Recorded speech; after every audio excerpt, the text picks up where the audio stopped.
با سلام خدمت دوستان عزیز. امروز ویدیوی آموزشی ما در مورد پیوند پایه‌ای هستش که از یک قطره مداد بیشتره، مثلا تا این حدود، از این حدود کمتر این نوع پیوند زیاد کاربرد نداره.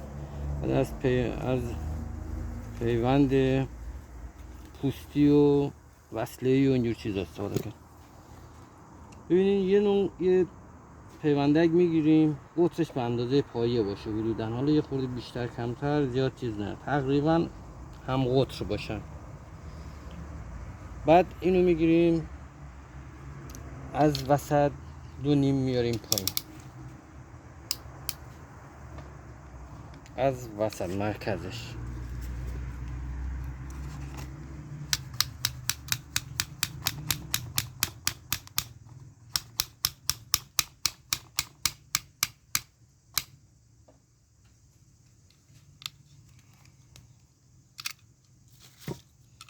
بعد پیوندک رو دو طرفش رو تیز میکنیم تا این دوتا پوست این دو طرف بمونه.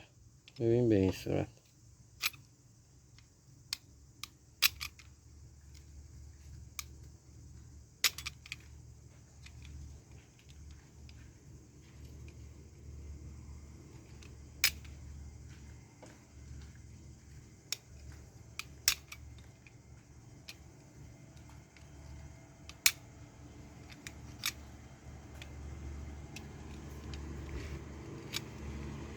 قطر این دو طرف تقریبا باید مثل هم باشه.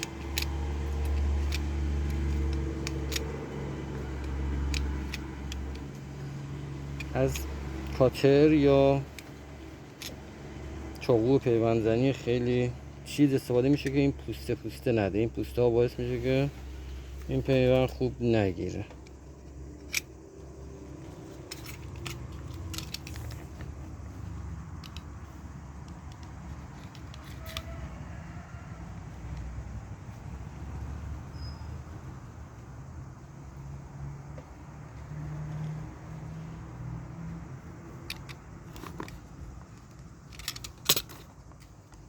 یه طرفش باید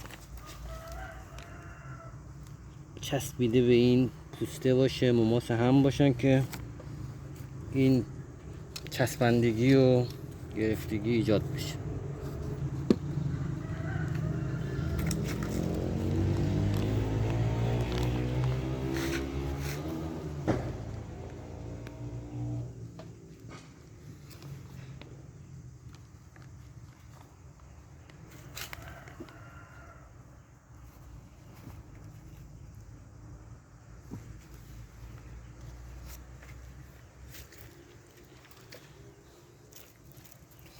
بعد دور در دور تا بالا، همچنین اینجا یه چسب باغبانی داریم، میتونیم چسب باغبانی رو این روش بزنیم که خشک نشه پیوندک. اگه نه که با همین پیوند، با همین نوار پیوند هم میشه این کار رو انجام.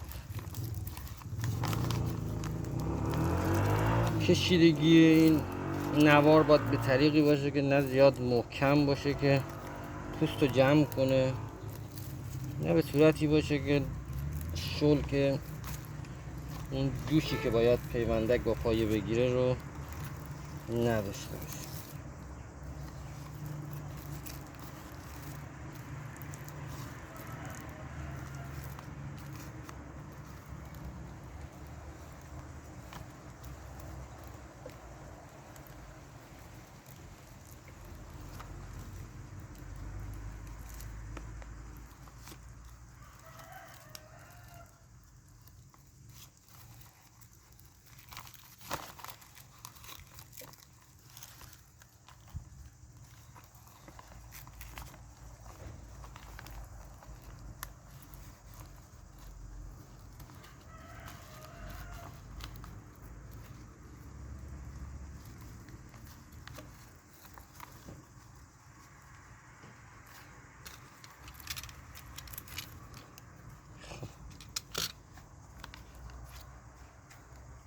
به این صورتی که خدمتتون گفتم،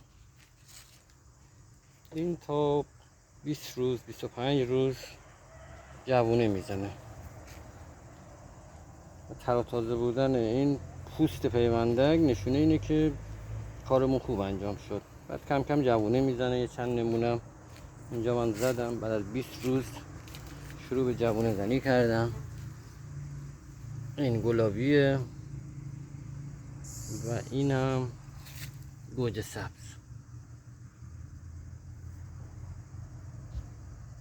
این هم از آموزش پیوند امروزمون. امیدوارم که مورد توجهتون قرار گرفته.